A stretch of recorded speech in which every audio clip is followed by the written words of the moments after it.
গুজব আর আতঙ্কের কারণে রাসেল ভাইপার এখন টক অব দ্য কান্ট্রি। এ নিয়ে সারা দেশে যে পরিমাণ আতঙ্ক উত্তেজনা তাকে অতিরঞ্জিত বলে মনে করছেন বিশেষজ্ঞরা। কারণ রাসেল ভাইপার বাংলাদেশে নতুন কিছু নয়। বিশেষজ্ঞদের মতে গুজব আতঙ্কের কারণে অন্য সাপকেও গণহারে হত্যা করছে সাধারণ মানুষ। এভাবে সাপ মেরে ফেললে পরিবেশ তার ভারসাম্য হারাবে। কারণ সাপ যেমন ইঁদুরের মতো প্রাণী খেয়ে উপকার করে, তেমনি সাপকে খেয়ে অন্য প্রাণীও বেঁচে থাকে। তাই সাপ না থাকলে ইকোসিস্টেম বা পরিবেশের ভারসাম্য নষ্ট হবে। প্রাণীবিদরা বলছেন 100 বছর আগেও এই রাসেল ভাইপারের উপস্থিতি ছিল এই অঞ্চলে। 1 মিনিটে নগদ ইসলামিক অ্যাকাউন্ট খুলতে ডায়াল করুন *167#। তবে সাপ খেকো বন্যপ্রাণী কমে যাওয়ার সুযোগে এদের বিস্তার ঘটেছে। জাহাঙ্গীরনগর বিশ্ববিদ্যালয়ের প্রাণীবিদ্যা বিভাগের শিক্ষক অধ্যাপক ডক্টর কবিরুল বাশার কালবেলাকে বলেন, রাসেল ভাইপার নির্মূলের নামে গণহারে অন্য সাপকেও হত্যা করা হচ্ছে, যা খাদ্য শৃঙ্খল নষ্ট করবে এবং পরিবেশের জন্য বিপর্যয় ডেকে আনবে।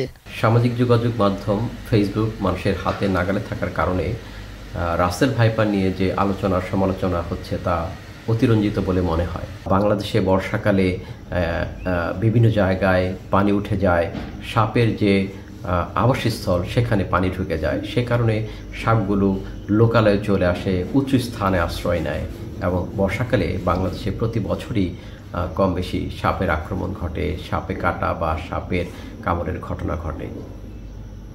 এবছর অনেক বেশি ঘটছে, ব্যাপারটি এরকম নয়। পরিবেশ বিজ্ঞানীরা বলছেন, কোনো সাপই আগ বাড়িয়ে আঘাত করে না, হুমকি মনে করলেই সে কামড় দেয়। জীববৈচিত্র্য রক্ষায় সাপের ভূমিকা অনেক। বস্তুত সাপ প্রকৃতির বন্ধু। বিশেষজ্ঞরা বলছেন, প্রকৃতির অংশ হিসেবে সাপ মেরে ফেললে এর প্রভাব পড়বে পুরো বাস্তুচক্রে। সাপ মারলে ফসলি ক্ষেতে ইঁদুরের প্রভাব বাড়বে। সাধারণত প্রতি বছরই 10 থেকে 20% ফসল ইঁদুর নষ্ট করে। ফলে নির্বিচারে সাপ মারলে ইঁদুরের সংখ্যা বাড়বে, উৎপাদন কমে যাবে ফসলের।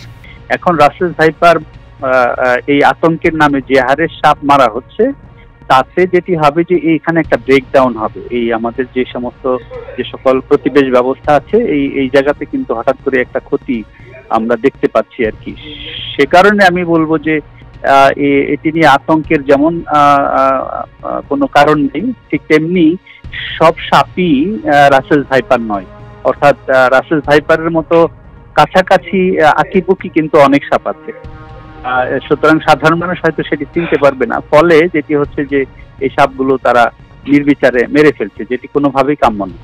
এভাবে সাপ মারলে ভবিষ্যতে খাদ্য নিরাপত্তায় হুমকি দেখা দেবে বলে মনে করেন বন অধিদপ্তরের প্রধান বন সংরক্ষক আমির হোসেন চৌধুরী।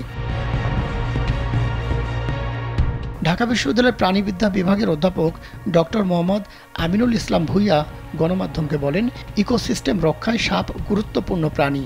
ফলে সাপের অভাব দেখা দিলে টোটাল ফুড চেইনে বিশৃঙ্খলা ঘটবে। মাহমুদ সোহেল, কালবেলা।